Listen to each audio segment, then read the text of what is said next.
What if I offered you the following wonder drug? This drug would make you happier. This drug would make you calmer. Physically, you'd feel better. Your self-esteem will improve. You will also think better. There are no side effects, and it's free. For this drug to work effectively, it has to comprise 4 parts: touch, physical exercise, sleep, and finally, meditation.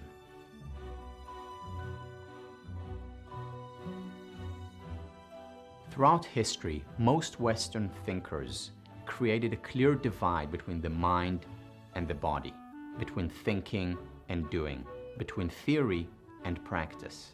Western medicine mostly focuses on the body, disregarding, to a great extent, the effects of the mind.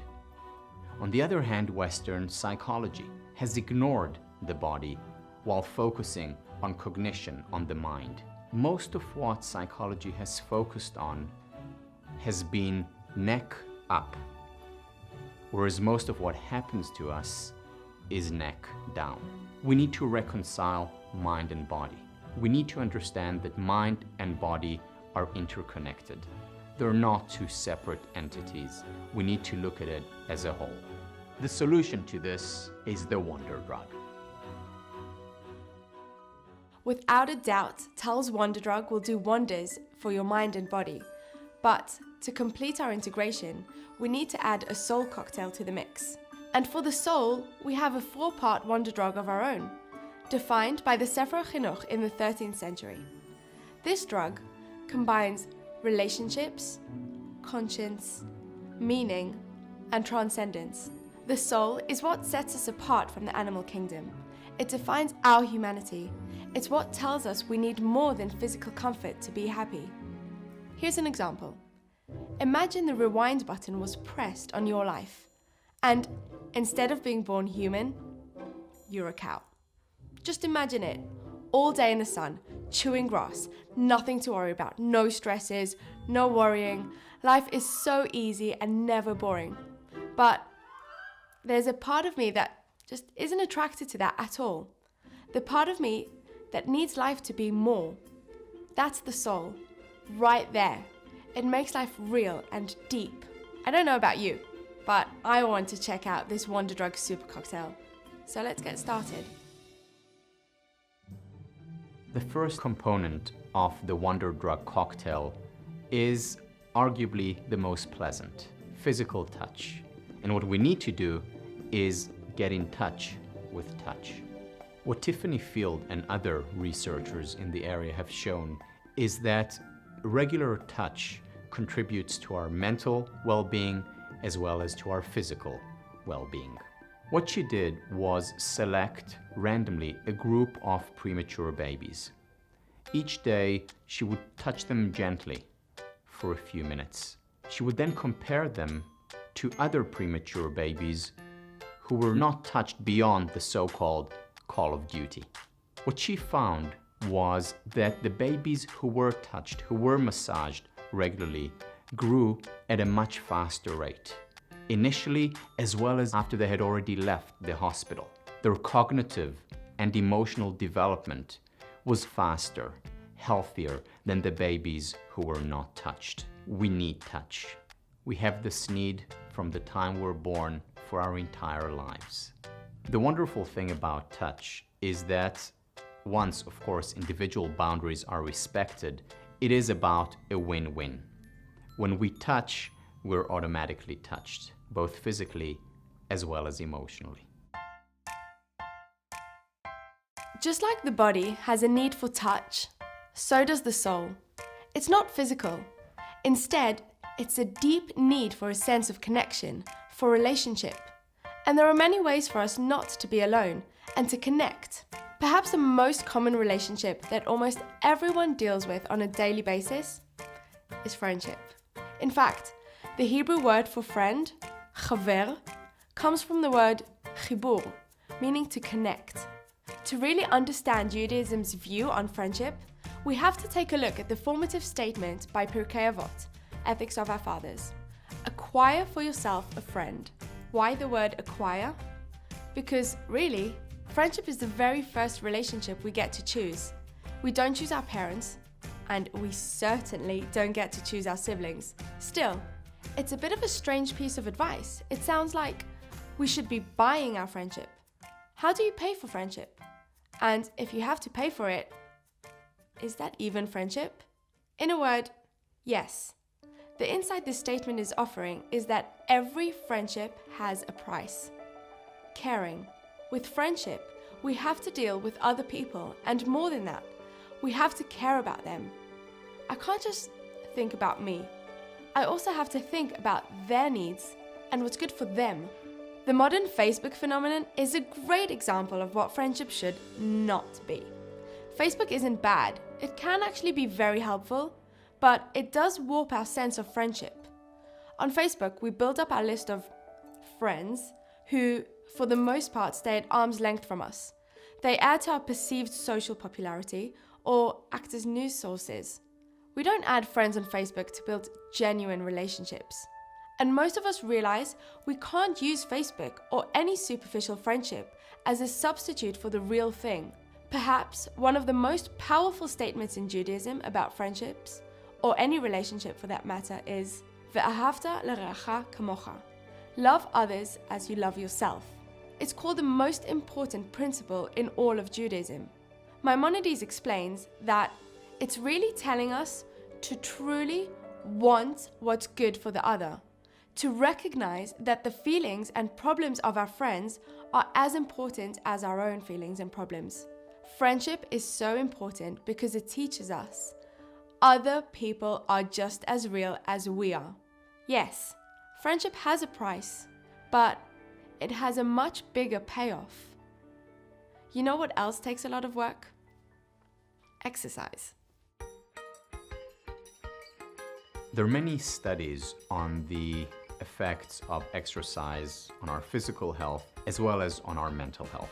Let me share with you one of these studies. What the researchers did was bring in a group of 156 patients who were severely depressed. The participants were divided into 3 groups. The participants in the first group were given a powerful antidepressant, an SSRI. The second group exercised 30 minutes 3 times a week, jogging, swimming, brisk walking. The third group received medication and exercised. The study went on for 4 months. By the end of the 4 months, the researchers found no significant difference among the groups. Over 60% in the group that only exercised actually got over their major depression. The same numbers actually got better who took medication or took medication and exercised. Here is the interesting part of the research. And what they were interested in were relapse rates. How many of the participants who got better became depressed again? Here is what they found. Patients who just took medication, 38% relapsed into major depression. In the group that exercised and took medication, there was a 31% relapse rate. The exercise-only group, merely 9% relapse. Now, this is a remarkable result, and it's a result that has been replicated in numerous studies. Exercise helps people overcome major depression as well as minor depression. Now, when initially I was exposed to these studies, I was impressed, and my first thought was, wow, so exercising is like taking an antidepressant. But upon further reflection, I realized that that wasn't the case. It's rather that not exercising is like taking a depressant. You see, we weren't created to be sedentary. We were made to run after the deer for lunch or to run away from the line so that we don't become lunch. When we frustrate a need, any need, we pay a price. We go below our natural level of well-being. No oxygen, it is reduced. No vitamins, it is reduced. No physical exercise, it is also reduced. Which is exactly why not exercising is like taking a depressant. It takes us below our natural level of well-being. Exercising for as little as 30 minutes 3 times a week can enhance our self-esteem. It can enhance our cognitive functioning, our ability to think clearly. It also can make us calmer. More and more psychologists, psychiatrists, and medical doctors refer to exercise as the unsung hero. In a way, exercise can be thought of as a psychiatrist's dream treatment. It works on anxiety, on panic disorder, and on stress in general, and it generates the release of neurotransmitters, norepinephrine, serotonin, and dopamine. They are very similar to our most important psychiatric medicines. Having a bout of exercise is like taking a little bit of Prozac and a little bit of Ritalin right where it is supposed to go. John Ratey, a psychiatrist from Harvard. Think about exercise as an investment. If you do go and exercise, not only will you feel better, you will also be more productive, more creative. You will think more clearly. The time that you spend exercising will pay dividends. The second part of our soul wonder drug is conscience. The inner drive to be good, to live a moral life. In most movies, the bad guys know that they're bad. They have evil laughs and evil-sounding names like Lord Voldemort or Darth Vader, and join groups like the Legion of Supreme Evil. But in the real world, the bad guys think they're good people, even that they're doing the world a favor. We have an amazing ability to rationalize even when we know that we shouldn't do what we're doing. We do this because every human being, no matter who they are, what costume they wear, or what they do, has a conscience, a universal desire to be good. Every single day, we make dozens of moral decisions, some minor, some major. Should I give up my seat for this old man? Should I give money to the homeless woman? When we don't make the right choice, it hurts. Just like when we do something harmful to our bodies, we feel physical pain. When we do something morally wrong, we feel pain. It's more than an emotional pain. It's a spiritual pain. If we don't listen to it, we'll stop feeling it, but that ache is still there. Wouldn't we feel better if we learned to tune that voice out? Is it worth the hassle of feeling guilt and regret when we do the wrong thing? Does this conscience really do us any good? Let's go back to the original people who felt the first pangs of conscience, Adam and Eve. In the beginning, they lived in the Garden of Eden, paradise, where God put right in the middle of the garden the tree of knowledge. Then God pulled a fast one, telling them they could eat from all the trees in the garden except that one. Why would God do that? Because God was giving them something else, something better. The rest of the garden was a beautiful paradise with delicious fruits, all for them to eat and enjoy. But the tree of knowledge gave them something different. By being told not to eat from a tree that looked so appealing, they were given the ability to make the right choice. When we make the right decision, we choose not to eat from that tree. We get the deeper pleasure of doing the right thing. Before making a decision, think, what are the pros and cons of each option? Think about a time recently that you had a moral dilemma and you chose the right thing. You might not have done something award-winning, but you apologized or took care of an uncomfortable responsibility. Was it worth the effort to do the right thing? Making the right choices is often difficult and tiring. Maybe that's why we'd often rather just sleep. Here is another wonder drug with no unpleasantness involved: sleep.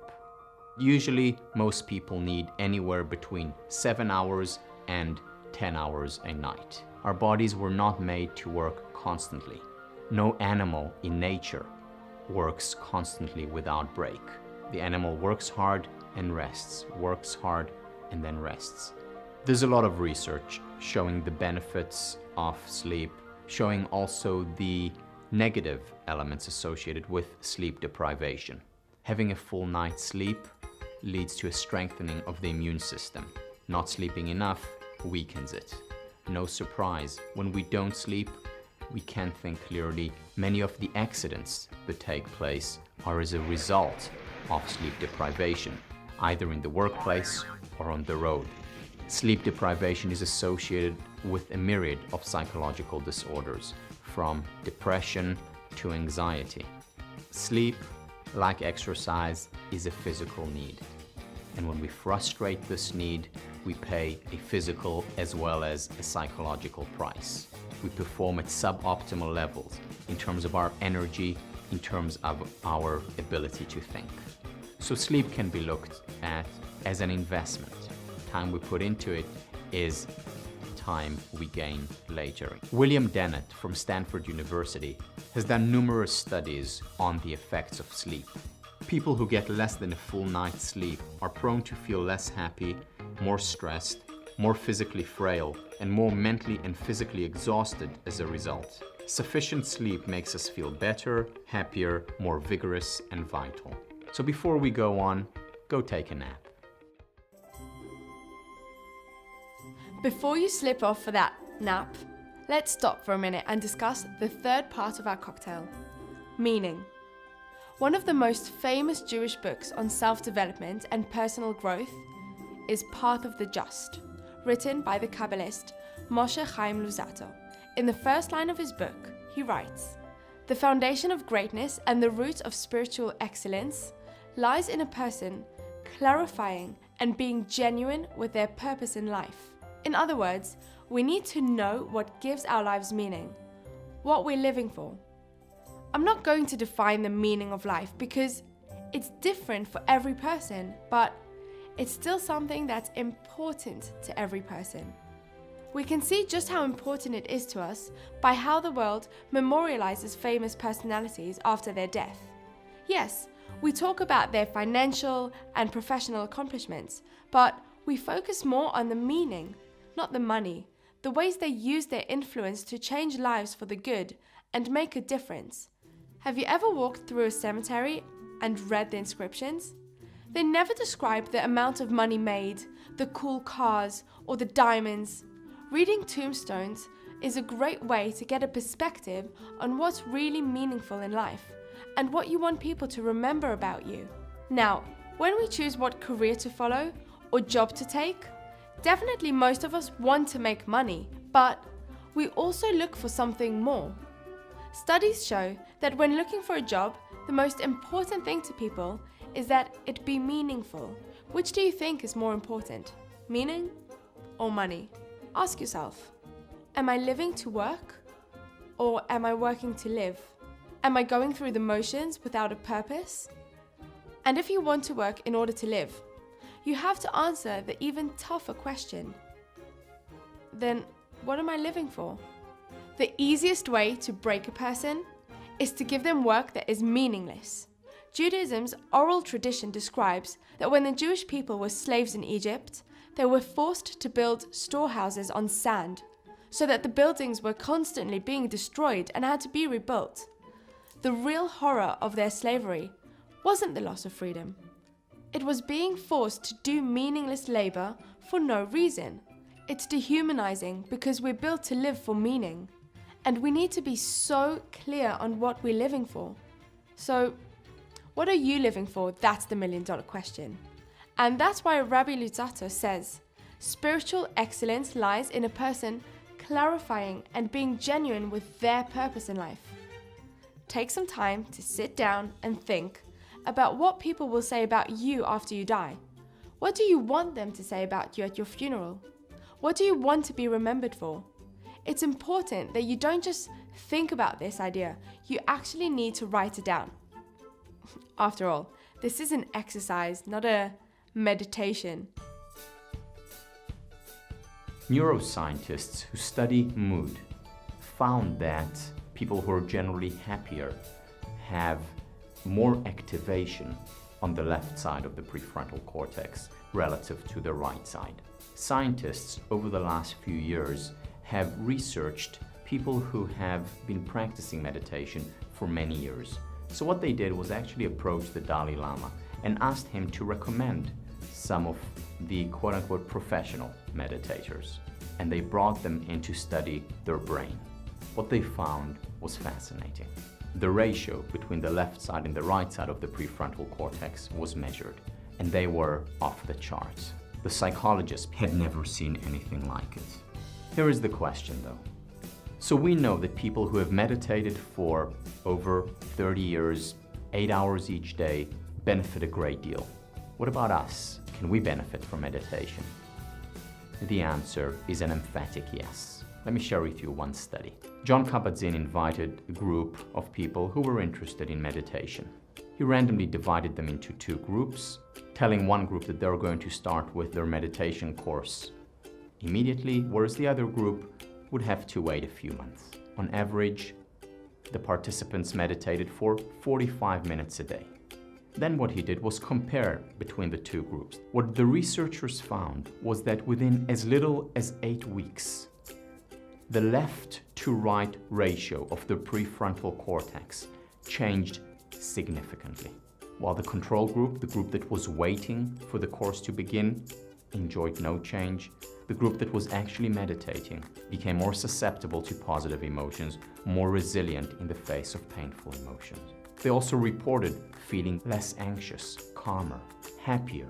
Meditation helps. We don't need to go off for 30 years and meditate for 8 hours a day. Short, brief meditation practice, as little as 15 minutes a day, can help significantly. One of the reasons why meditation helps is because of the deep breathing that we usually practice while doing it. In our modern world, most of us are stressed, most of us are anxious. We have too many things on our mind, too many things to do.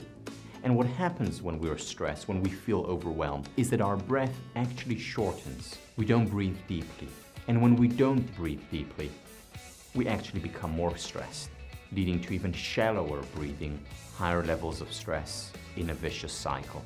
We can reverse this vicious cycle and create a virtuous cycle, very simply by taking a couple of deep breaths. Because what happens when we take a deep breath? We're telling our body, we're telling our mind that it can relax, and we actually relax. One of the practices which I've actually adopted is that each time I get to a red traffic light and I stop, I use that time to breathe deeply. Now in the past, whenever I used to get to a traffic light, it used to annoy me. It was a waste of time. Whereas now, I see it as an opportunity to reverse the stress response and instead bring in the relaxation response. The fourth and final part of our soul wonder drug is the need to connect to something beyond ourselves, to focus outside of ourselves and experience self-transcendence. Judaism explains that the desire to transcend ourselves stems from an even deeper desire, the desire to connect to a higher being. It's called different things by different people. Saint Augustine called it humanity's innate desire for the infinite. King David called it inner thirst for closeness to God. And psychotherapist Michael Formica calls it the God-shaped hole that we try to somehow fill within ourselves, with everything but God. There are two ways to achieve this transcendence, both legitimate. One is by disconnecting from the distractions of the world and daily existence. The second, less well-known way is by connecting to this world and using the physical to find the spiritual. Many of us usually associate spiritual connection with the first method, disconnecting and transcending the physical. For this type of connection, many practice meditation. In Torah, it's called hitbodedut. Judaism also makes space in our day for prayer. Both allow us to move outside the daily grind and constant activity to get in touch with something greater and bigger than ourselves. The problem is that in today's world of iPhones, Blackberries, Facebook, Twitter, we're constantly connected to other people and devices. We've become so used to the constant companionship that many of us just don't like to be alone. In order to connect to spirituality through disconnection, we need to quiet the noise that surrounds us. We need to unplug, be alone, and look inside of ourselves. The second method of connecting to spirituality is by connecting through the physical world. An example would be tapping into nature. when we are awed and overwhelmed by the world's beauty, a breathtaking sunset, a star-studded sky, or a newborn child, connecting to something beyond ourselves but so close to us at the same time. Another great example is lighting Shabbat candles, a tangible act that connects us to a higher plane of consciousness. Or making a blessing before eating a food to keep mindfulness and connection to the source of the food. And though this might be surprising, Kabbalah, Jewish mysticism, describes how through sexual intimacy with the right person at the right time, we can reach an elevated spiritual consciousness. It's a very physical act, but one that can have a deep emotional and spiritual significance and meaning. Why is it that all these methods connect us to God? The answer comes from Job, who says, our souls are chelek Elokah, a piece of God. Our soul bridges the gap between our physical world and spiritual existence. So if we connect to our souls, we can connect to something beyond ourselves, to a greater spirituality. Whether you want to label it God, the infinite, or transcendence, all of these are practical ways we can bring depth and spiritual connection into our lives. When you realize the deeper potential in your life, you can see so many opportunities to connect on a soul level. A conversation with a friend can be mundane or meaningful. Doing a favor for a stranger can be casual or an expression of your humanity. A moment of quiet can be spent with Angry Birds or YouTube. Or you can use it to take a deep breath and connect to your inner self, to the beauty and spirituality that surrounds us. You can actualize your fullest potential as an integrated whole person. Express your humanity. Connect. And now, I think it's time to take that nap Tal recommended. The benefits of physical exercise, of sleep, of touch, and of meditation are indisputable. They really provide the magic pill. People who take the magic pills actually live longer. They also live better. They're generally more successful and happier.